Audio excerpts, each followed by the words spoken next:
Bom dia, meus irmãos, tudo bom com vocês? Vamos começar o nosso Evangelho no Lar. Já deu o horário, que é às 6h40 da manhã. Então, nesse momento, eu quero agradecer a presença de todos vocês aqui, encarnados, desencarnados, que com tanto carinho vieram participar do nosso Evangelho no Lar. Muito obrigada. E nesse momento, então, vamos elevando os nossos pensamentos, acalmando os nossos corações, permitindo que a espiritualidade amiga, querida aqui presente nos acalme.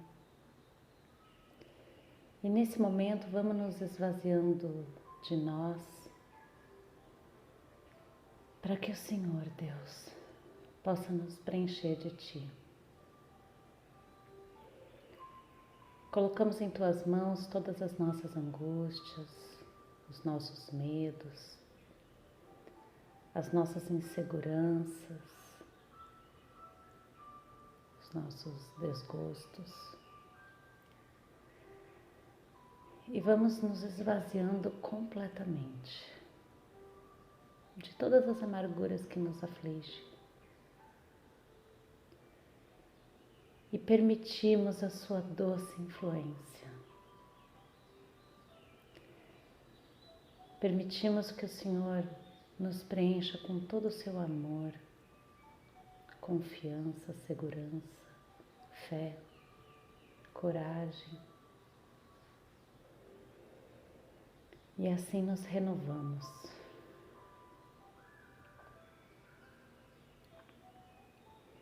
Agradecemos a presença desses irmãos de luz que tão carinhosamente tomaram esse Evangelho como trabalho, com tantos outros afazeres para fazer no universo inteiro. Vocês escolheram estar aqui conosco. Obrigada, meus irmãos. Obrigada por todo o carinho, por toda a inspiração, por todo o cuidado de todos os dias. Quero agradecer em especial ao meu mentor, meu anjo da guarda, que está comigo todos os dias, a todo momento, e tem essa paciência, essa perseverança. Obrigada. E carinhosamente, nesse momento, abrimos as portas das nossas casas, abrimos as portas do nosso coração e te convidamos, Jesus, e te recebemos aqui, no nosso lar. E é tão maravilhoso sentir a sua presença, a sua luz, nos envolvendo, nos amparando, nos acalentando. E mesmo tão pequenos, você está aqui, Jesus, na minha casa, com a minha família. Obrigada.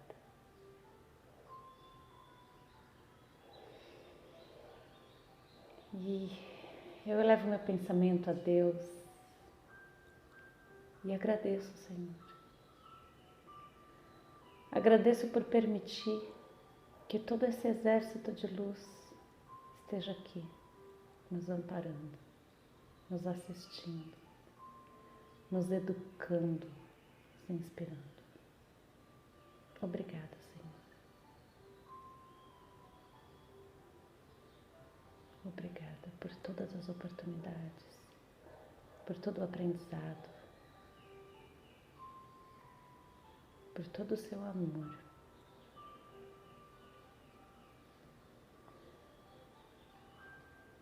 O que pedimos nesse momento é que a luz desse Evangelho possa se espalhar se espalhar por todos os lugares, por todas as casas, por todas as ruas.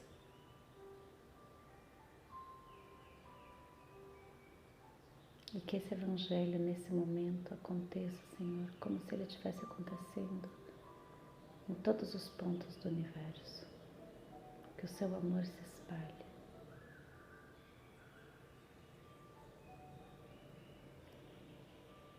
Se permitido que o Lucas e a Isabela participem espiritualmente do Evangelho,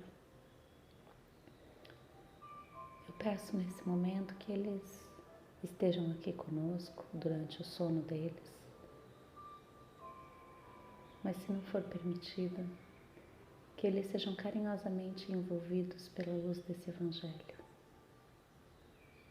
Assim como cada um dos nossos familiares que não estão aqui presentes conosco. E assim, agradecidos que estamos, pedimos licença para iniciar o nosso Evangelho no Lar. Que assim seja, graças a Deus. Hoje a gente vai começar o Evangelho na introdução, falando um pouquinho sobre o objetivo dessa obra, né? Os assuntos contidos nos Evangelhos podem ser divididos em 5 partes. As ações comuns da vida do Cristo, os milagres, as predições, as palavras que serviram para estabelecer os dogmas da Igreja e o ensinamento moral. Se as 4 primeiras partes têm sido objeto de controvérsias, a última permaneceu inatacável. Diante desse código divino, submete-se à própria incredulidade. É o lugar onde todas as religiões podem se encontrar no ensinamento moral. A bandeira sob a qual todos podem se proteger, sejam quais forem suas crenças, porque nunca foi motivo para disputas religiosas, sempre e por toda parte levantadas por questões de dogmas. Se o discutissem, as seitas teriam encontrado nele suas próprias condenações, pois a grande maioria está mais ligada à parte mística do que à parte moral, que exige a reforma de si mesmo. Para os homens em particular, essa é uma regra de conduta que abrange todas as circunstâncias da vida particular ou pública. O princípio de todas as relações sociais baseadas na mais rigorosa justiça. É, em resumo, e acima de tudo, o caminho da felicidade que virá uma ponta do véu erguido diante da vida futura. Esse é o tema exclusivo dessa obra. Todo o mundo admira a moral evangélica. Falam de sua sublimidade e necessidade. Muitos a divulgam confiados no que ouviram dizer, ou apoiados em alguns ensinamentos bíblicos que se tomaram provérbios populares. Mas poucos a conhecem a fundo e nem mesmo a compreendem ou sabem deduzir dela as consequências. A razão disso está, em grande parte, na dificuldade que a leitura do Evangelho apresenta de difícil entendimento para um grande número de pessoas. A forma alegórica, o mistério que a linguagem encerra, fazem com que a maioria das pessoas o leia por desencargo de consciência, por dever, como leem as preces sem as compreender, isto é, sem delas tirar nenhum proveito. Os ensinamentos morais passam despercebidos, espalhados aqui e acolá, em meio a grande quantidade de narrativas.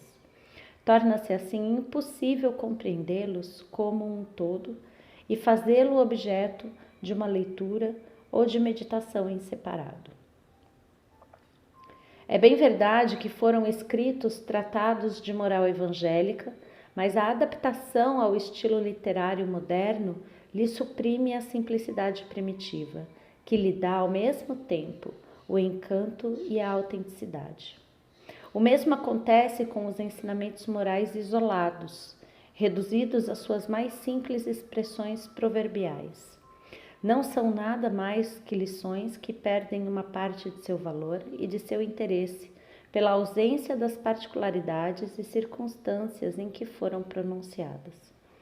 Para evitar tais inconvenientes, reunimos nessa obra os trechos que podem constituir, por assim dizer, um código de moral universal, sem distinção de cultos. Nas citações, conservamos tudo o que é útil ao desenvolvimento das ideias, tirando apenas as coisas desconhecidas que não se prendem ao assunto. Além disso, respeitamos escrupulosamente a tradução original de Saci, bem como a divisão em versículos. Mas ao invés de nos determos em uma ordem cronológica, sem real utilidade neste caso, os ensinamentos foram agrupados e classificados metodicamente conforme sua natureza, de maneira que possam ser diferenciados tanto quanto possível uns dos outros. Antes de eu continuar lendo aqui, o que é legal disso daqui e que eu senti fazendo o evangelho todos os dias, na sequência correta do evangelho e não abrindo aleatório, porque ele faz uma construção de raciocínio. Essa construção de raciocínio faz com que o nosso entendimento seja maior. Isso é tão importante, porque várias vezes ao longo do evangelho, quando eu estava fazendo, que eu fazia essa sequência, que eu fazia todos os dias, essa construção de raciocínio, eu falo, nossa, agora eu entendi. Agora eu entendi. E várias vezes me despertou isso. Então, esse é o principal objetivo. E isso faz tanta diferença, tanta. É maravilhoso. A ordem de numeração dos capítulos e dos versículos bíblicos foi mantida para consulta, se for necessário. Foi apenas um trabalho material que, isolado, teve somente uma utilidade secundária. O essencial foi colocado ao alcance de todos, por meio da explicação das passagens de difícil entendimento e o desenvolvimento de todas as consequências com o objetivo de aplicação às diferentes circunstâncias da vida. Foi o que tentamos fazer com a ajuda dos bons espíritos que nos assistem. Muitos dos assuntos dos evangelhos, da Bíblia e dos autores sagrados em geral são de difícil entendimento, e muitos até parecem absurdo devido à falta de uma chave para compreender o seu verdadeiro sentido. Essa chave está inteiramente no Espiritismo, como já puderam convencer-se os que o estudaram seriamente, e como também será ainda melhor reconhecido mais tarde. O Espiritismo se encontra por toda parte, na antiguidade e em todas as épocas da humanidade. Encontra-se em todas as partes vestígios dele nas escrituras, nas crenças e nos escritos, e é por isso que, ao abrir novos horizontes para o futuro, lança uma luz esclarecedora sobre os mistérios do passado. Para completar cada ensinamento, reunimos algumas... Aqui, deixa eu comentar antes também da gente continuar. É incrível porque o Espiritismo, ele, ao contrário do que algumas religiões, algumas crenças, alguns grupos querem, o Espiritismo ele nunca fala acredite em mim ou acredite nisso ou é isso e pronto, acabou. Não, ele sempre nos convida ao estudo, né? Estude a fé raciocinada. A fé raciocinada. Eu acredito nisso, mas existe um motivo para eu acreditar nisso. Não é porque me foi imposto. Não é porque é assim e é o seu único caminho da salvação. Não, pelo contrário. E Jesus sempre nos convidou a isso. Jesus sempre nos convidou ao esclarecimento, né? Jesus nunca falou, é assim e pronto, acabou. Não. Ele sempre nos convidou, ele sempre nos instigou ao esclarecimento. E isso é que é muito interessante, que ao longo da obra a gente percebe esse convite à razão, à fé raciocinada. Eu acredito porque faz todo sentido, faz sentido. Tantas vezes a gente crê em coisas que quando você olha em volta, não tem fundamento aquilo que estão pedindo para crer. E o contrário de quando a gente vê as explicações de todas as obras morais de Cristo, que independente de ser cristão ou não, a gente tem que concordar que Jesus foi o maior líder que já passou por essa terra, independente de religião, tá? Independente de religião. Uma pessoa que conseguiu mudar completamente a história, uma pessoa que quantas coisas do nosso calendário, inclusive o nosso calendário, são baseados a partir do nascimento dele, né? Não importa que religião que nós vivemos isso. Então, independente da parte religiosa, ninguém pode negar que ele foi a figura de maior moral que passou por essa terra. Então, muitas coisas nele precisam ser entendidas e estudadas. E quando a gente entende, né? Quer dizer, coitado, né? Estamos estudando para entender. Mas é incrível. E essa construção de raciocínio traz para a gente esse despertar de consciência. Esse, não acredito, entendi, meu Deus, eu entendi. Isso no nosso nível, né? Imagina quantas coisas ainda a gente vai entender. Para completar cada ensinamento, reunimos algumas instruções escolhidas entre as que foram ditadas pelos espíritos em diversos países por intermédio de diferentes médiuns. Se essas instruções tivessem saído de uma única fonte, poderiam sofrer uma influência pessoal, claro, ou do meio, enquanto as diversas origens de onde vêm provam que os espíritos dão seus ensinamentos em todos os lugares e que não há ninguém privilegiado nessa relação. E a gente volta ontem sobre como as estrelas cadentes, né? Que fala aqui no prelúdio como as estrelas cadentes vêm aqui, semelhante às estrelas cadentes, vêm iluminar os caminhos e abrir os olhos aos cegos. Então, quando um ensinamento tem que ser passado, Deus permite que isso seja passado em todos os lugares do planeta, em lugares que não existem correlação, em pessoas que não existem nenhum tipo de possibilidade de contato. E a gente percebe que a espiritualidade e a generosidade de Deus permita que isso chegue em todos os lugares, né? Alguns grupos teoricamente dão esse privilégio a algumas poucas figuras. E o que eu acho interessante do Espiritismo é que ele populariza, né, a generosidade de Deus, porque é para todo mundo, todo mundo pode receber. Quando a gente tem aquela, meu Deus, que ideia boa! Gente, não é nossa, né? Não é nossa. Teve o dedinho de Deus aí tocando para nos inspirar. Então, isso que eu acho lindo que o Espiritismo vem trazer, porque Jesus também não escolhia. Jesus não escolhia.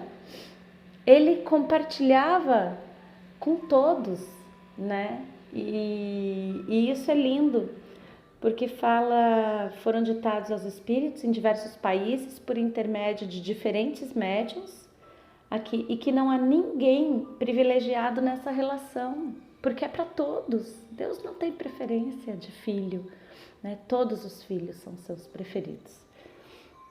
Então essa obra é para uso de todos. Qualquer um pode dela extrair os meios de adquirir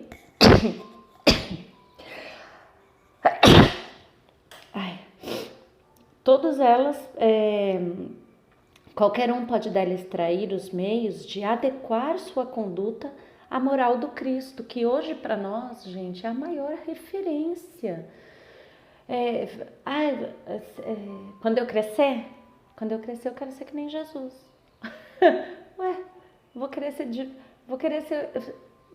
Quando eu crescer, eu vou querer ser igual a que outra pessoa? Não tem, né? Olha que ousadia.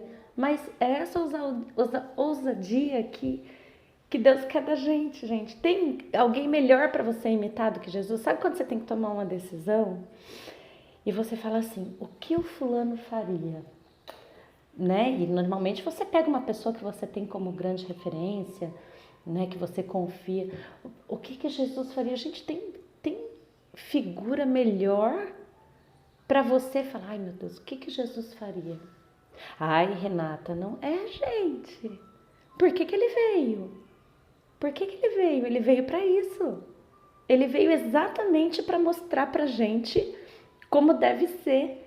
E eu acho que o sonho de Deus, olha eu colocando as coisas em Deus, né? Desculpa, Deus. Acho que o sonho de Deus é quando Deus fala, ai meus filhos, tudo que eu quero nessa vida é que vocês imitem Jesus, é isso. Por isso que ele veio. Por isso que ele veio. Porque ele é a nossa referência. E deveria ser. Independente de religião. Independente de religião. Foi o que eu falei. Ainda não conheço nenhuma figura que teve a conduta moral que Jesus apresentou e veio nos ensinar com tanto carinho, com tanta humildade, para todo mundo. Para todo mundo.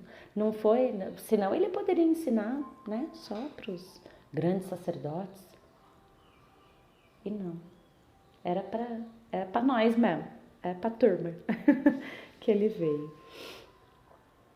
Então, graças às comunicações estabelecidas daqui em diante de uma maneira permanente entre os homens e o mundo invisível, a lei evangélica ensinada a todas as nações pelos próprios espíritos não está mais letra morta, pois cada um a compreenderá e será incessantemente solicitado a praticá-la, aconselhado por seus guias espirituais.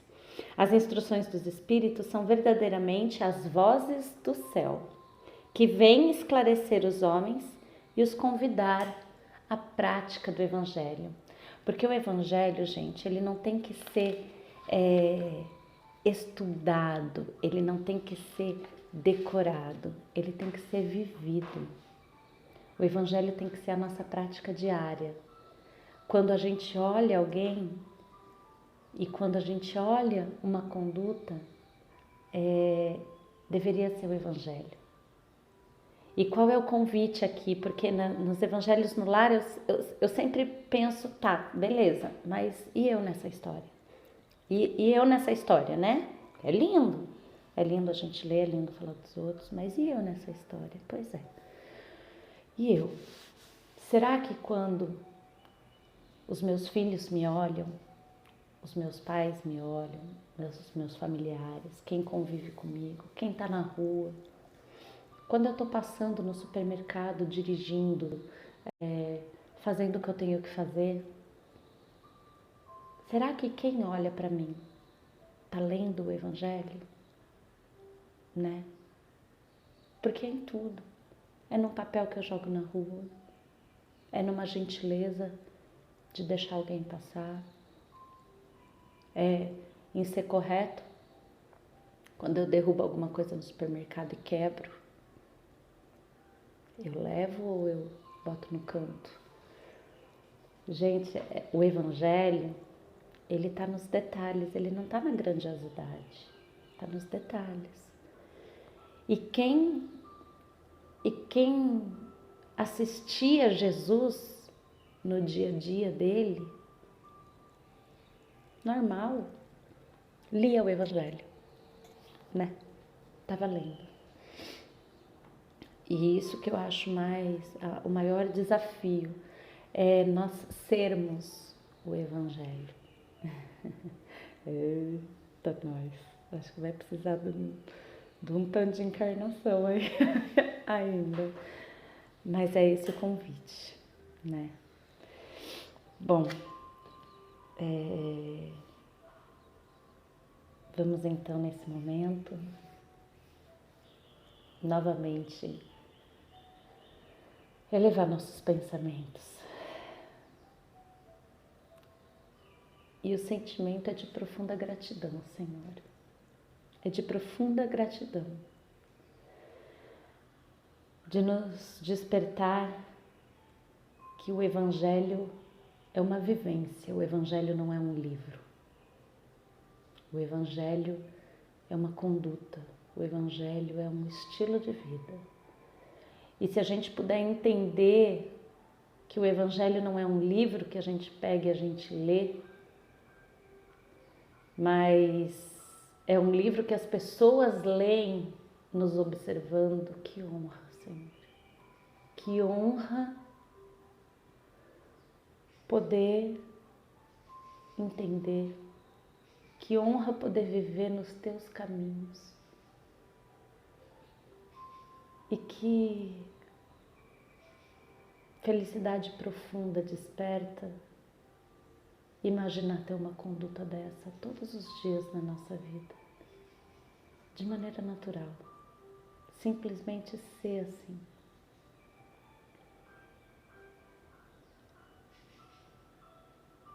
E saber que estamos amparados todos os dias, não só nesse momento do Evangelho, mas a todo momento, amparados por essa espiritualidade de luz, esses irmãos tão queridos e tão evoluídos que nos tomaram para si como tarefa, como missão. Obrigada, meus irmãos. Vocês poderiam estar em tantas obras grandiosas por todo o universo e nos entenderam como obras grandiosas. Obrigada.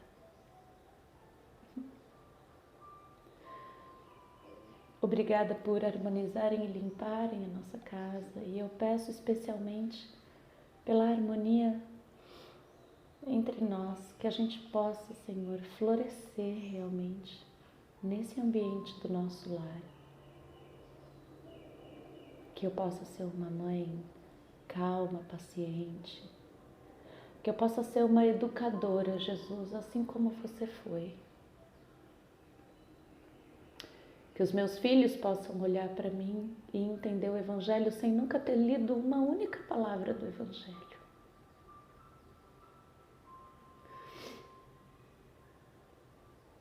Que eu possa ser a amiga verdadeira, o apoio, a luz. E que essa reforma aconteça docemente dentro de mim, Senhor, porque eu sei que nos momentos que eu tiver para cair, eu peço que vocês estejam comigo também. E esse mesmo sentimento de gratidão é o que vibramos. Que ele possa chegar a cada coração, Senhor. A cada coração, a cada consciência, encarnada ou desencarnada, do planeta Terra e de onde houver um filho teu, por todo o universo infinito, que ele seja tocado por uma fagulha de consciência e despertado para que você é o caminho. A felicidade que a gente tanto procura, que a gente tanto busca, a gente só encontra em te servir. E que eu possa te servir grandemente, Senhor. Em cada pequeno momento, cada pequena situação que o Senhor coloca na minha frente. Que eu possa te servir grandemente. Permita, Senhor, que eu seja um instrumento, que eu seja uma ferramenta das tuas obras aqui na terra. Eis-me aqui, Senhor. Eis-me aqui. E é o que vibramos.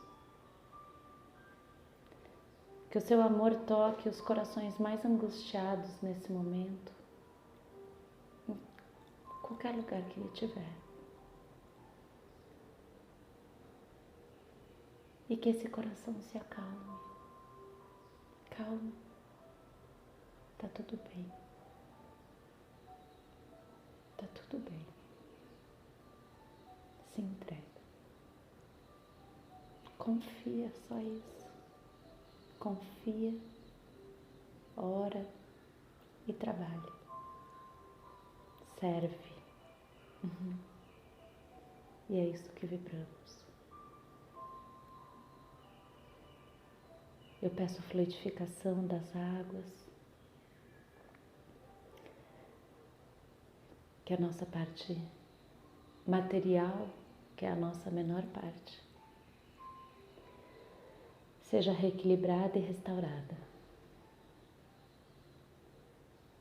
Porque hoje o que nós somos, o nosso espírito, bebeu abundantemente de Ti, Senhor. Obrigada. Obrigada, Jesus, por estar na minha casa. Que honra. Eu não sou digna de que entreis em minha morada, mas dizei uma palavra e serei salvo. E o Senhor nunca entendeu, nunca nos entendeu como indignos, né? Sempre está aqui. Obrigada, Jesus. Obrigada. Eu te amo. Quando eu crescer, eu quero ser que nem você. E assim, agradecidos que estamos, nós pedimos licença para encerrar o nosso Evangelho no Lar e nos encontramos amanhã às 6h40 da manhã. Que assim seja, graças a Deus. Obrigada, meus irmãos. Até amanhã.